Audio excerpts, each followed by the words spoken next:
Alright, sa wakas, natuloy din ang kinansila na Senate hearing ng Tuwadcom o Tuwadcom dyan sa Congress, kung saan ay umaten si dating Pangulong Rodrigo Duterte dyan sa Kongreso, na umabot ng almost ilang hours, 14 hours, kasi mga 10 o'clock natapos na siya ng mag-aalas 12, lampas alas 12 na siya natapos. Kahit natapos na, sabi ni ng ating dating Pangulo ay tuloy natin, pero ang umaya-ayaw na ang taga Wadcom, kasi nga ay siyempre gabi na pagod na rin sila, pero yung kanilang in-invite na si dating Pangulong Duterte na kanilang tinatawag dati na magpakalalaki ka, ngayon pumunta. At nung nag-confirm na sige, atin ako, sila naman yung nag-cancel. Na-pressure kasi sila sa mga post. Sinasabi nila na duwag pala tong mga Quadcom. Kaya ayun, tinuloy. Kasi nga naman ay nasa Manila na si ang ating dating Pangulong Rodrigo Duterte. Kung kailan nasa Manila na, sa kasabi nila na cancel. Pero yun nga, tinuloy, kasi nga sabi ni dating Pangulo, matuloy o hindi, pupunta ako dyan sa Kongreso. Kaya no choice ang ating mga Tuwadcom, ayan. Okay? Bago yan ay meron akong pahula for GCash. Tignan nyo kung magkano nga abutin. At ay wait, may customer. Meron akong napanood dito kay Attorney Libayan. Sa kanya natin i-credit itong video. Kasi may gagawin pa ako, no? Siya muna ang tawag dito. Yung video na muna niya ang cutting gagamitin. Ayan, gagamitin natin yung kanyang reaction video. Okay, reaction video. Kasi ang topic na ito ay very kumbaga pang professional lawyers, hindi naman tayo lawyers, di ba? Yan po, di ba?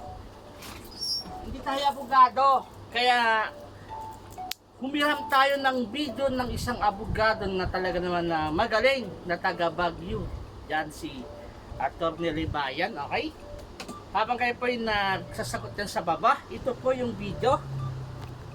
Panoorin natin habang ako ay nagbibilang ng pera. Okay? Panoorin natin para maintindihan natin lahat. Kailangan attorney ang magpaliwanag. Okay? Attorney ang magpaliwanag para sa ganun ay tumatak sa isip natin. Ito ay dito mulat kay Trillanes. Sabat kay Trillanes. Kasi ako din nagulat. Bakit ando si Trillanes? Ano kinalaman ni Trillanes? Alam naman natin na matagal ng kritiko ni dating Pangulong Rodrigo Duterte si Trillanes. Kinuha siya. Hay nako, buti na lang andito si Attorney Libayan mag-explain, okay? Kasi nga muntik na magkaroon ng suntukan. Okay, panoorin natin guys. Take it away. Okay, wait, ayusin natin ang ating ipapanood na video ni Attorney Libayan. Okay? Okay na ba? Alright. Mr. President, yes, Your Honor.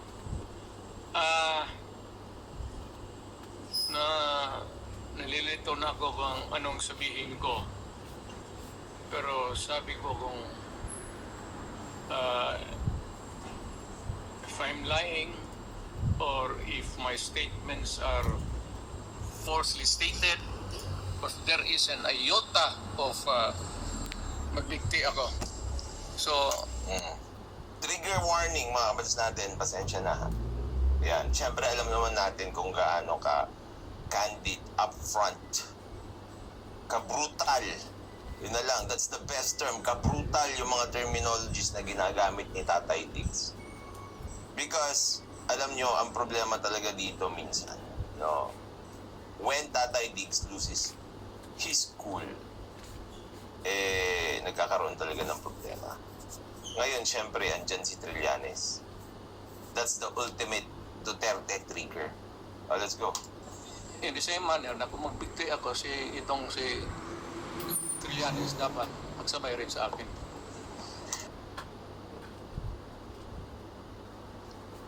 Sinabi ko naman sa inyo na noon pa si Trillanes, I don't really like him. He makes really outrageous accusations. Ito kasi kung bakit, okay, I will explain to you kung bakit kontrapelo nitong si Tatay Diggs, itong si Trillanes. Okay? Number one, they are both superlatives. Anong ibig sabihin nun? Extremes sila pareho, mga kapatid natin. Itong si Tatay Diggs, alam niya kung paano i-catch yung attention ng mga tao. Work on extremes. Parang si Makagago, the biggest, the loudest. That's how you work people. No? Ito rin, si Tatay Diggs, magaling din siya dyan. Diba? 3 to 6 months, mag-i-ski ako dyan, pupunta ako doon. Outrageous. Superlatives. Trillanes, ganun din yung mga accusations niya kay Duterte. At dito mga kabatas natin, ang pinakamatinding akusasyon na ginawa niya ay yung sinabi niya na ang kayamanan ni Duterte or at least ng kanyang pamilya ay galing sa droga. Di ba? Kaya banggang-bangga sila. Ngayon, bakit umabot sa big thing? Umabot sa ganyan because that is the end all of everything. Alam niyo yung parang Dragon Ball Z na you have to sacrifice. You have to sacrifice na lang for the good of the country. For the good of everything. Ngayon ang tanong, sino ang nagsasakripisyo sa kanilang dalawa doon sa pagkakataong yon para sa nakakabuti? Diba? Siyempre, because they have different claims, opposing claims, isa lang ang nagsasabi ng totoo dyan. Ngayon, kung yung totoo, ang nag-sacrifice, siya yung bida. Diba? Gyo dyan, ban ka. Bawal ang spam dito. Diba? Ganun yun.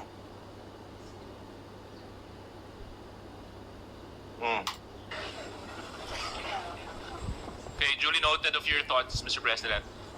Former Senator Trillanes, you recognized. Maraming salamat, Mr. Chairman. Ito pong dokumentong ito po yung naging basis ko nung plunder case na final ko kay Duterte noong 2016. At ito po ay Okay, ito mga kabatas natin.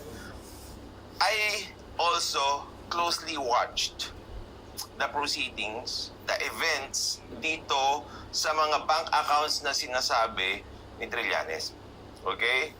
Ang nangyari dyan mga kabatas natin, these bank accounts were unsubstantiated. Ang nakita ko noon I don't know if they have new evidence. Ang nakita ko noon na prenisenta ni Trillanes ay maraming bank accounts that he claims to be from the president, ex-president Duterte.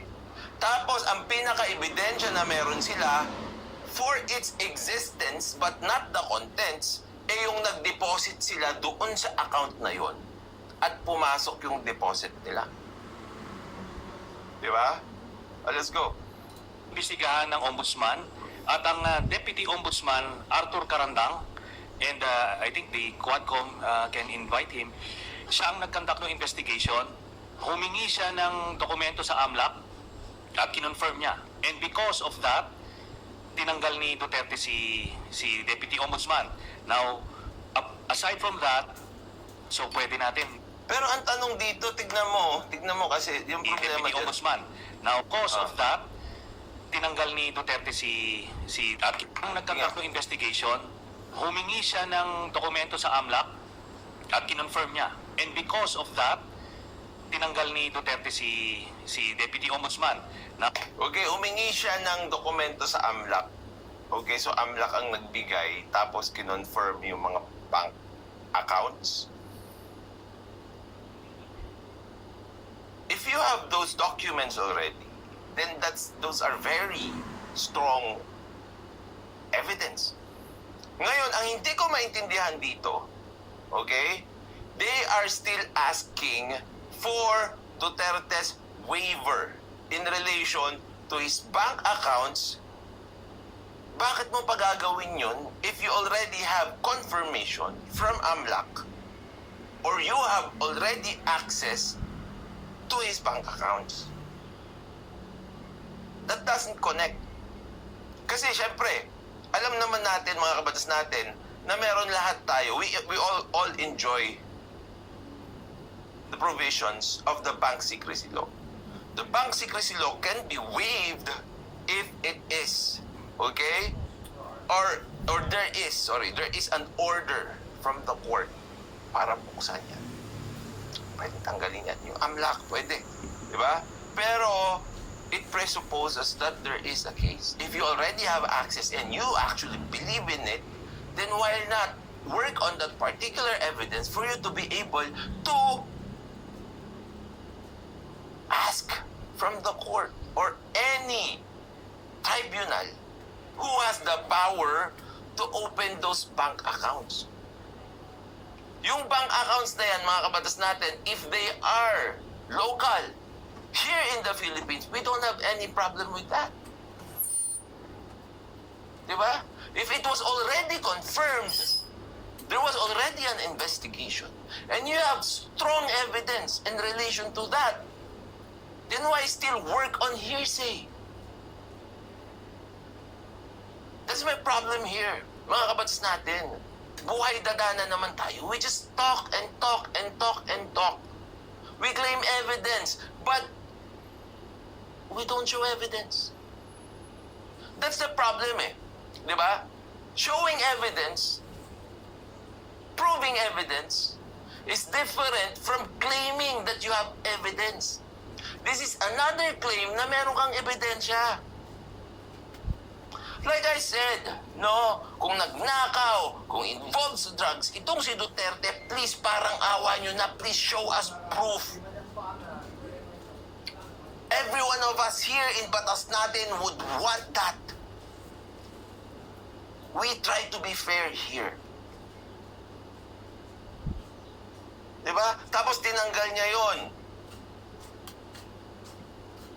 Okay? So kalaban na. Pero may ebidensya na. Because it was actually proven. Then why? Ganyan na naman eh. Tulfo style eh. May alam ako. Pero you're not doing anything about it.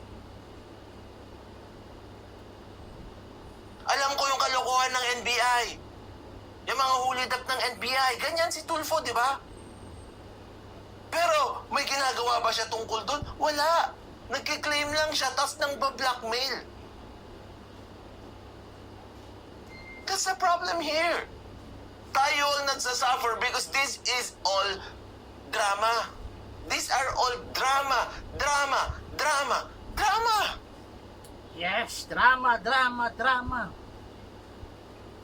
One word about sa drama. Aside from that, so pwede natin, suggested by Chairman Paduano, na yung AMLAC mismo, unless, Imagine that.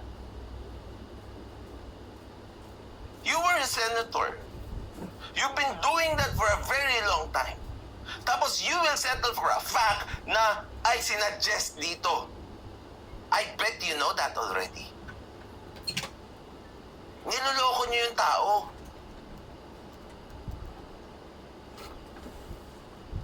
Niloloko niyo yung tao. Oh. ano po, no? Since hindi naman na siya incumbent, ay pwedeng ma-access yun with the waiver. Pero we've been there before. Nagsabi na yan siya na magbibigay siya ng waiver. Yan na naman tayo eh. We're going back to that shit. Magbibigay siya ng waiver. Abogado yung tao. You're building the case. You are filing a case against him.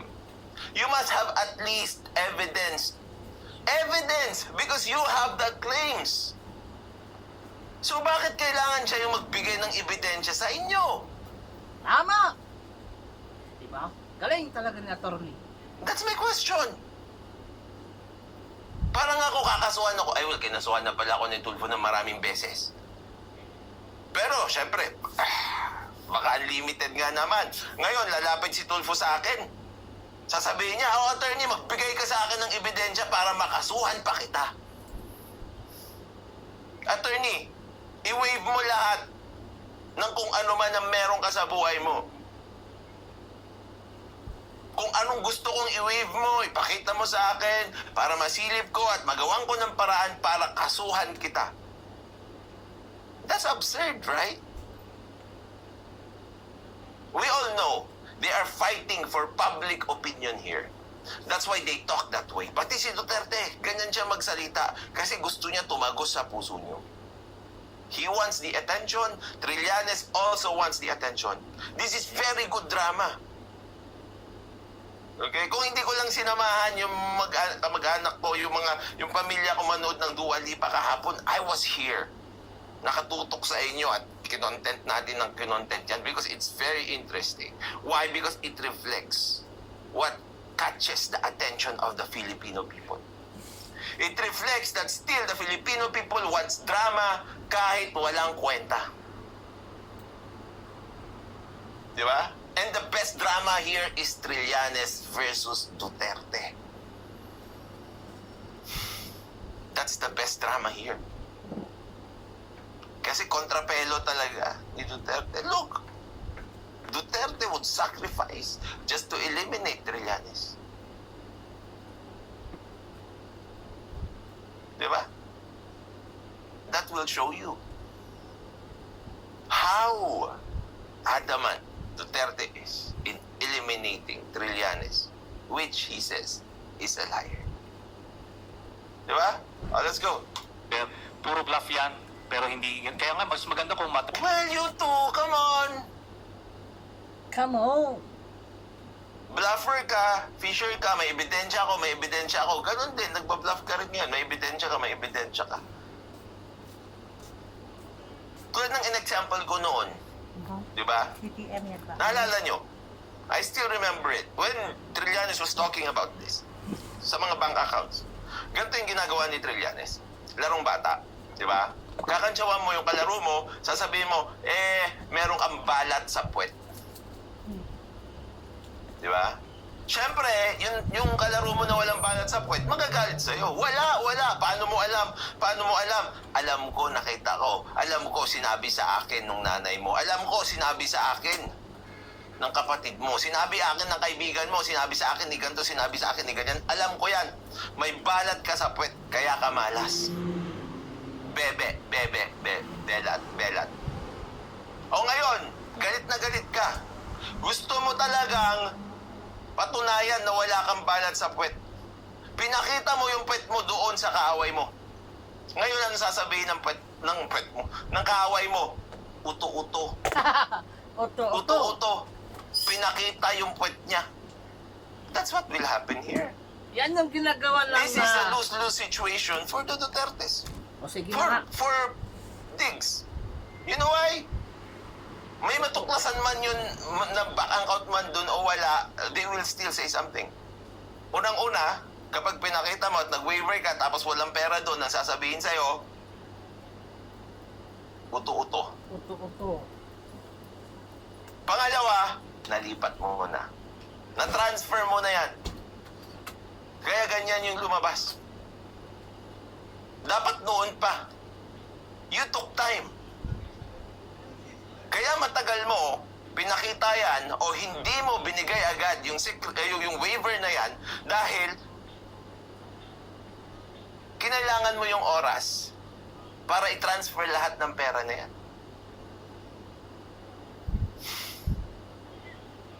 Di ba? That's how it is. It is as simple as that. draft na po natin yan ngayon para papirmahan niya yan dito. no? Para wala ng alibay. Pero ito po, I'll be presenting later. Pero pag nakikita mo talaga itong si Trillanes din, no? Pareho sila.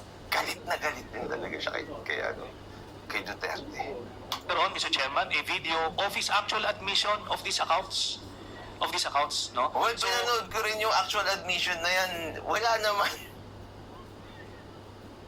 Pero tika, magbigyan natin. Ito naman pong mga cheque na in-encash, in-extract lang namin from that long list. Mga managers checks po yan, hindi nawawala sa system po yan. And later on, mga managers checks po yan, hindi nawawala sa system po yan. And Pero sabi mo, managers checks po yan, hindi po nawawala sa system po yan. Pero you don't have evidence. These are all claims. later on, well, ano rin yan, exempted sa impeachment cases, kaya pwede po lumabas yan, ipepresenta po yan, that's the smoking gun ng Bakit impeachment? Di naman na... Dito nyo makikita na si Trillanes talaga, mga kabatas natin. He is also all over the place. Bakit impeachment ang usapan? Tapos na yan. That was before.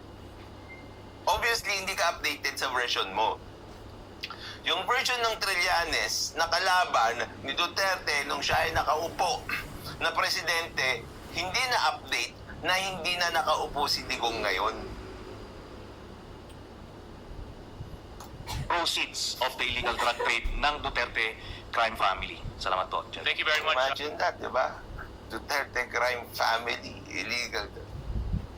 For Sir, I have to Senator respond Trillanes. to it. This guy President, Sabi ni Arnie Curtis, impeachment of Sara because joint account daw with Sara. Oh, come on. Sara is not included here. Di ba? Doon mo rin makikita itong si Trillanes na hindi talaga tumitira sa issue. Bakit? Ang usapan na extrajudicial killings. Tapos ang tinira, Duterte family. That's also unfair. Di ba? with all due respect, I'll have to follow the rules. Yeah. Alam mo, makatingin si Duterte, si Trillanes, di ba? That's, I admire Trillanes also sa kanyang katapangan. Pero, sa katapangan lang, yung matapang lang siya. Pero kung tama yung gamit niya sa tapang niya, I don't think so. I don't think so. The reason why Trillanes' political career is in shambles, is problematic, is because he is not consistent. Diba? Yes. He can be a newsmaker. Well, in other words, viral. He can be viral. Okay. He can be viral, pero mga kabatas natin, in the wrong way. I will give you time later, Mr. President. I will give you time later. Just so that we can put to rest this issue of Okay. Sige, si Jobert, mamaya na lang. May lakad kami, mga kabatas natin. I have to go somewhere. So, tuloy natin yan mamaya. Alright, okay, panoorin natin yung part 2 para matapos na. Kasi nga may Grand Prix. May Grand Prix is maingay. Sana bago mag-umpisa yung Grand Prix dyan sa tapat namin ay malapit lang dito sa harapan ay matapos to, okay? Next video dito kay Attorney Libayan, okay? Asan na yon? Okay, next video. Ito. Alright. Yan. Pasok, mga kasolid. Magandang araw, mga kabatas natin, at welcome sa isang mga live. Yung mga kabatas natin, ang daming nagre-reklamo kasi nga, syempre, meron akong lakad kanina. Inumpasahan ko to kanina, itong Duterte versus Trillanes. Saktong-sakto kanina naputol, mga kabatas natin, yung ating live stream nung i-discuss na yung waiver sa bank accounts. Pero at least, mga kabatas natin, napag-usapan natin yung big T na yan kanina. Okay? Dun sa mga hindi nakapanood pa, balikan nyo lang po. Kanina yon, no? Sobrang anong tawag doon? Interested yung mga tao. Mga kabatas natin, wala pang 30 minutes, 30,000 views na agad. Tapos dami nagre-request na ituloy. So, itutuloy na natin, mga kabatas natin.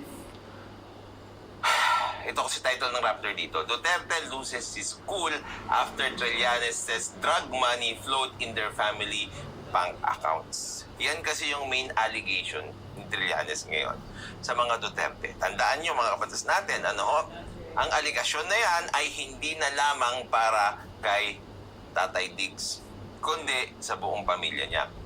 Tapos, mga kabats natin, napag binabasa ko rin yung comment section kanina para makita ko sana yung insights ng mga tao, may mga ilang nagsasabi din, no? Kasi nga, pumasok sa impeachment itong si Trillanes. Ngayon, sabi nila, yung impeachment daw na yun, it refers to Sara Duterte. Ngayon, if that is the case, then the more reason na it is out of place. Diba? It is out of place. Ngayon, bago ko ituloy ito at i-play yung video, naka-recover na ba lahat sa puyat kagabi? Sana okay na kayo. Okay? Kasi nga, mukhang marami pa tayong iisipin dahil sa nangyari kagabi. Regular din yung live stream natin mamaya. Ang dami natin maganda pag-usapan dito. Especially yung mga... Asa na part 3 na part 2? Part 2. Tuloy natin. Wait. Asa na pa ako?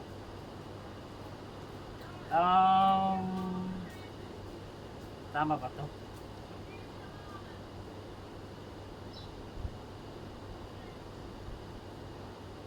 Alright.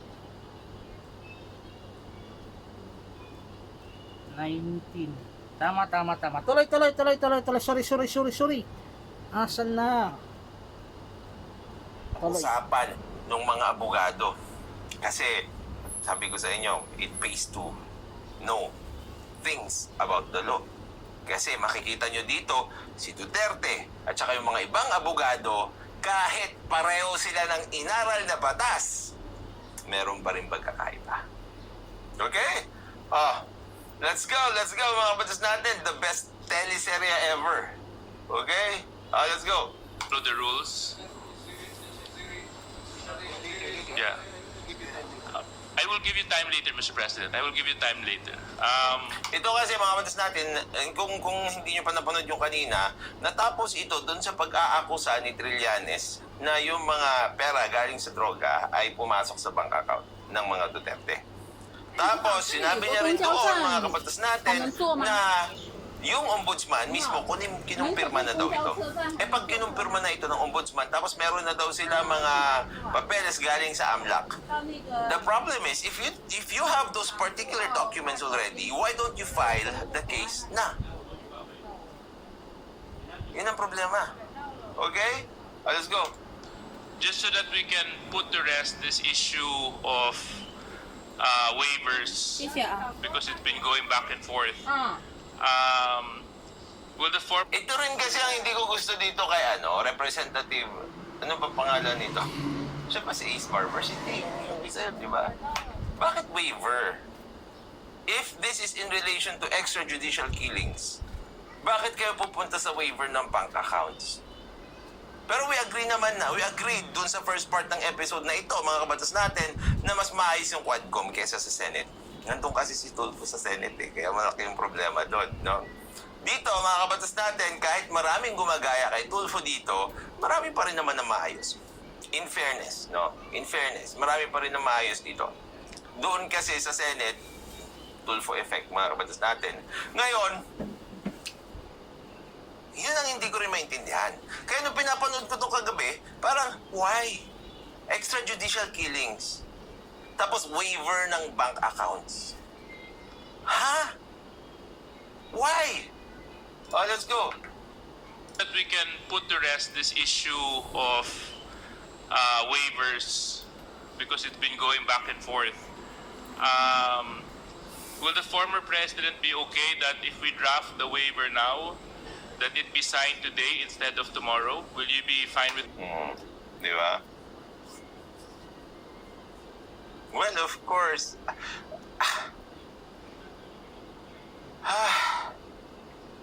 Of course. We all know the answer there. Hindi siya papayag niyan. Tama. Alam naman natin dito, alam nyo, kayong lahat, dito sa Quadcom, everybody knows here in the Quadcom that what they're doing here is actually trial by publicity. Yes. Anong ginagawa nila? They want to earn the hearts of the people.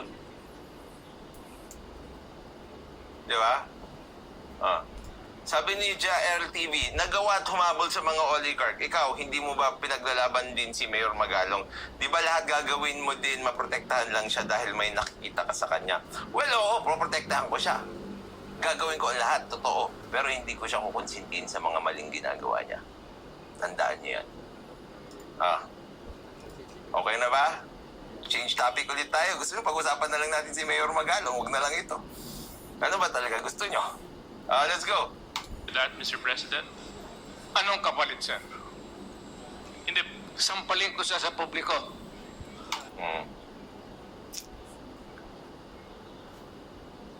Well, critical thinking. Let's put critical thinking first. Di ba? Yun yung unang-una nating pagganahin dito. Tignan mo si Trillanes, natatawa rin lang siya. Di ba? Because everybody knows here that this is drama. Now, it's very good drama. Isipin mo, Sampalin mo na!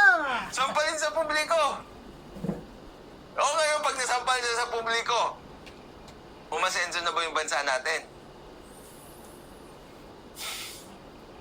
Di ba? O, si Trillanes, alam niyo rin nakangiti. Kapalit, sir. Humingi siya ng kapalit. Fair trade. Mas mababa nga yung sampalin siya sa publiko eh. Di ba? Let's go. Hindi, sampalin ko siya sa publiko. Hindi, wala. Yung Trillanes. Tawa. Pag ako, papasampal din ako. Alam niyo kung bakit? Matanda naman na si Tatay Diggs eh. Mas malutong yung buto niya kaysa sa akin. Makapal yung pangako. Di ba? Nakikipagsuntukan yung pangako noon. So, marami nang tinanggap yan. Papasampal ka na lang. Simpleng-simple lang. Ano ba? Ngayon na. Wala pong ganunan. Chairman, Mr. President. Ngayon na. Alam niyo mga batas natin, no? What they're doing here is outrageous din kasi. So, nag-offer din siya ng something outrageous. Di ba pinaliwanag ko sa inyo nung umpisa yan? Ang dahilan kung bakit trigger, kung bakit kryptonite nitong isa't isang ito, yung isa't isa, dahil they are both working on superlatives. Magaling sila sa drama. Okay? Ganon sila gumalaw. Ngayon, kapag in-on the spot yung isa, pipirma ka ngayon. Huwag na ngayon, sabi ni Trillanes, pwede ba gawin na natin ngayon yon, tapos pirmahan niya na? O ano kapalit? Sabi niya, sampalin kita. Di syempre, di rin papayag naman yung Quadcom dyan. Bakit hindi papayag yung Quadcom dyan? It's very obvious. Diba? You are consenting to a criminal act in public. Tulad yung sinabi ko, pasukan lang natin ng critical thinking ito. Kung ganun din kasi nun, no? Whenever we have this particular negotiations with people, ito matuturuan ko kayo ha. It's always good. The best position whenever you are in a negotiation is to negotiate in good faith. Ngayon, yung good faith na yan, yun dapat yung mag-come across doon sa kabila. Kasi if you are negotiating in good faith, mapapansin niya ng judge, mapapansin niya ng kabilang partido na parang hindi ka naman talaga interesado. So ano ang gagawin? Magkakaroon ng mga outrageous na conditions. Ganon yun. Ito, example ko sa inyo. Makaka-relate kayo dito. Pupunta kayo sa mall. Di ba? Pumasok kayo sa isang store. Tapos, nakita nyo, mamahalin pala yung store. Tapos may sunod ng sunod sa inyo. May susunod ng sunod sa inyo. Tapos, ma'am, assist ko po kayo. Ano pong kailangan nyo, ma'am? Ang bait-bait niya! Ay, syempre, ikaw naman nahihiya ka. Kasi nga, pagpasok mo dun sa store, wala ka palang bibilhin, tapos ang dami mo nang 那这个 nahawakan. 单的可以帮他打 Ang dami mo nang tinignan. Anong gagawin mo? Ang gagawin mo, hanapin mo yung wala. Di ba? Parang, ano yung meron kayo? Meron kami niyan, sabi niya. Meron kayo nito. Meron ba kayo, kunwari, cellphone, di ba? Meron kayong iPhone 90. Wala ko kami iPhone. Ay, ganun ba? Kasi iPhone 90 yung hinahanap ko. Sige, salamat na lang, paalam. Di ba? Ganon din yung ginawa niya dito. Di ba? Nag-impose siya ng isang bagay na alam niya hindi nila maibibigay. Sampalin ko siya. Payag kayo. O di ba kumuha sila? Sige ho, sampalin niyo siya. Para lang ho kayo gumawa ng waiver. O ano sasabihin natin? Grabe namin tong Quadcom na to. Na kumukonsinti kayo sa isang bagay na kriminal para makuha niyo lang yung gusto niyo. Papayag ba yun? Of course not. Di ba? Yun yung ginawa niya dito. Like I told you, mga kabatas natin, it's all about critical thinking. Pag ina-analyze nyo talaga kung paano sila magbalikan ng kanilang pinag-uusapan, mapapa-oo nga no ka. Di ba? Oo nga no. Kasi on the spot siya eh. At on the spot kita pabalik. Ngayon, the ball is on you. Sinabi ng Quadcom sa kanya. O 呢個 sige, 唔通係經典定係邊隻嚟嘅？ sinabi mo, pipirma ka bukas. Huwag na bukas. Ngayon na. I-draft na natin yan. Punta dito. Ano kapalit? Sampalin ko siya. 乜唔可以打開嘅？要 K 先包。 Oh, 幾錢？ papayag ba sila? No. So ano mangyayari? The ball is on their 呢 court. 啲係咩嚟嘅？係咪一樣 Oh, 㗎？ what's your 我 move, 買係一 Quadcom? 樣㗎。呢隻What's your move? 呢隻幾錢啊？ Hindi ko kami papayag 係 niyan, 咁即 sir. 係一樣。 Diba? Ayun. Oo, kaya pag hindi Ayun, sila sige. pumayag, kasalanan nyo. 给我看一下。 Gusto ko lang pumirma eh. Ayaw nyo 这这个 magpasampal. 这样。 Sisap. Diba? 係一樣嘅咩？ Oh, let's go. Ayun. Sampalin ko sa pulit Nah, sa... ni Rosa ini. Session suspended. Session suspended. 係一樣。这个这个。你还有。 哦，呢隻嚟㗎。哦，嗰隻45，係咪？ Huwag naman ganyan. Alam nyo ako lang ha. 不要 Ako 这 lang 个，不 ha. 要这个， Ito kay Trillanes. 要这个就好了。 Sobrang layo ng edad niyong dalawa. Hindi pwede na yung mas bata ang maghamon有個 dun 英 sa 文 mas 唔係， matanda. Kasi alam mong advantage ka eh. 我唔識睇。我試過。 Di ba? 對。 Tingnan mo, tingnan mo. Sa pulis, sa session suspended. 一米六，給我收。隨意。要啊，係。 Maawate. Pero syempre, talo si Tatay Vincent pag hindi nyo inawat. Pero aawatin talaga yan. Everybody knows. May aawat dyan. Come on. Ang sarap maghamon dyan kasi may aawat eh. Oh, let's go.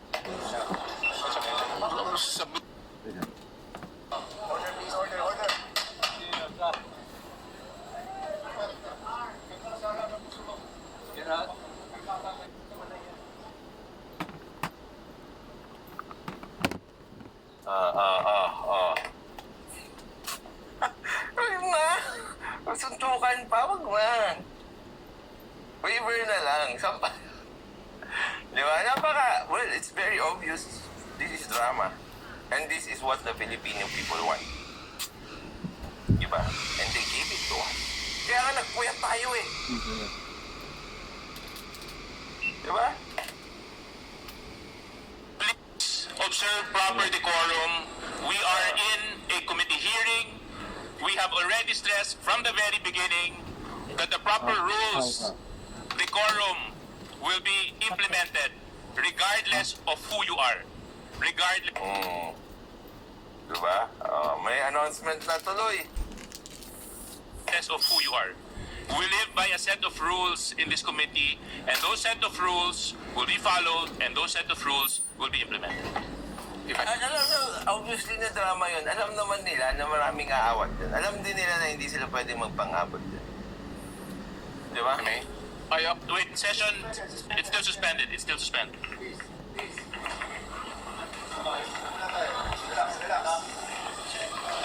Sorry ho. Oh, hindi nagsorry si Trillanes?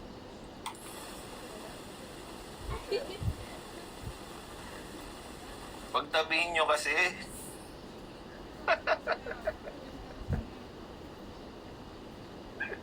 Sabi ni Graham Balls, 15 hours yun, nag-aayos pa lang sila ng bangko, nakatutok na.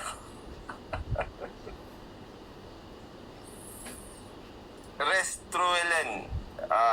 Huwag ka mag-all caps, no? Mababan ka dito. Rules ng mga mods natin yan. Stricto yung mga yan. Lalo na pag matagal na hindi nakakasisig yung mga yan. Sabi niya, sabi ni Digong dapat daw lahat sila pati Quadcom lumag. Actually, that's fair. Diba? Because hindi naman issue dito yung bank account eh. Ang issue naman dito, extrajudicial killings eh. Diba?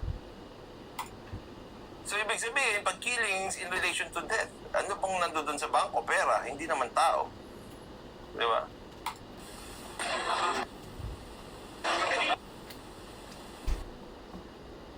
Malabas na daw, sundukan na lang.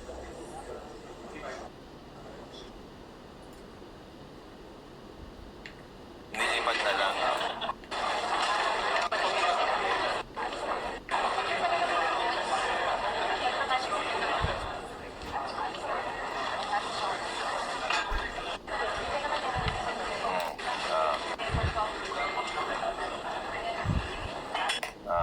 Behind the scenes. Mga kabats natin, naka-recess pa sila dito.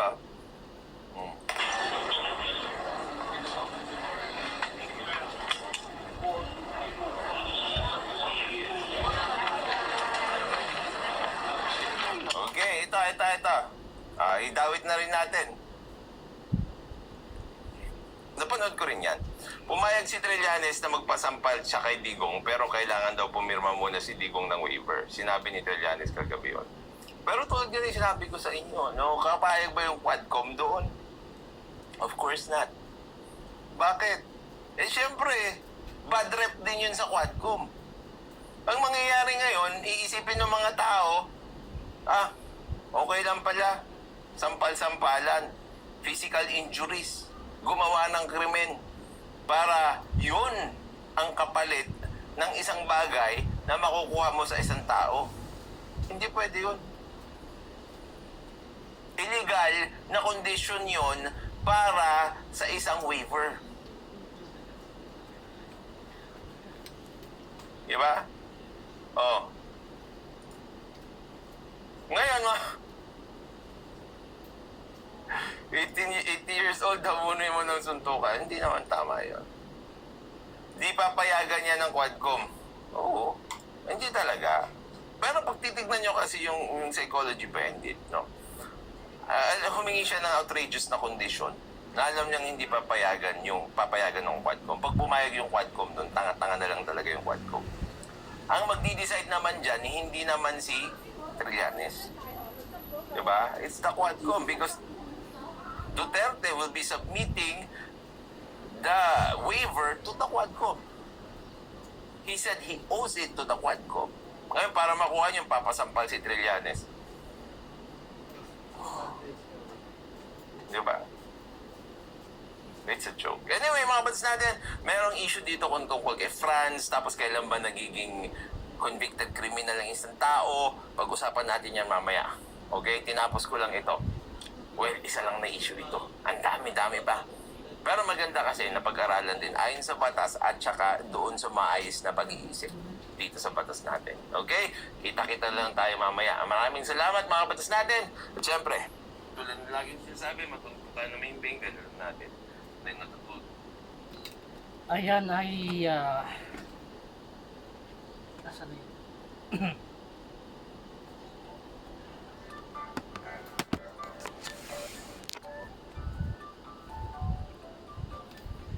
Natapos din ang ating pinapanood. Ayan, si Attorney Libayan. Magpasalamat tayo sa kanyang video na ating hiniram para maliwanagan tayo kasi nga ay more on about sa law sa mga attorney or lawyer. Okay, sana may nanalo dyan sa ating pahula about sa drama ni Trillanes at saka ni Pangulong Duterte. Okay, mahina boses ko kasi nandyan yung aking amo. Ayun, nabutan akong nagre-record. Tapusin na natin, stop na, i-reveal na natin yung sagot. Okay, ang sagot ay okay, about sa drama. Ano kaya ang ating kukunin na sagot? Ayan, ito na lang, sige. At ito ang aking katrabaho. Hi, you eat? Oh, you eat. Okay, sana may manalo dyan. Hindi na ka mag-explain na kasi nga ay dito yung aking amo. Alright, ang tamang sagot ay drama. Okay, stop.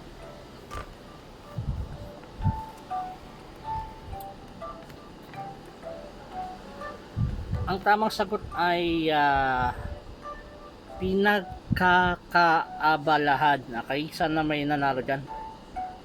Pinagkakaabalahan. Okay, pinagkakaabalahan natin ang nanood ng almost 12 hours, diba? 12 hours, 14 hours, I think 14 hours kasi nga nagsimula siya ng 10 ng umaga, natapos ng past 12 ng gabi. Pinagkakaabalahan. Sana may nanalo. Alright, maraming salamat. Good luck sa inyo lahat dyan. Again, i-credit natin, credit to Attorney Libayan yung video nating napanood para maunawaan natin. Okay, maraming salamat. Bye bye. Thank you.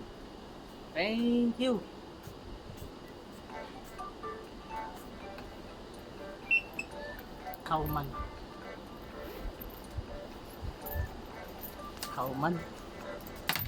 Alright.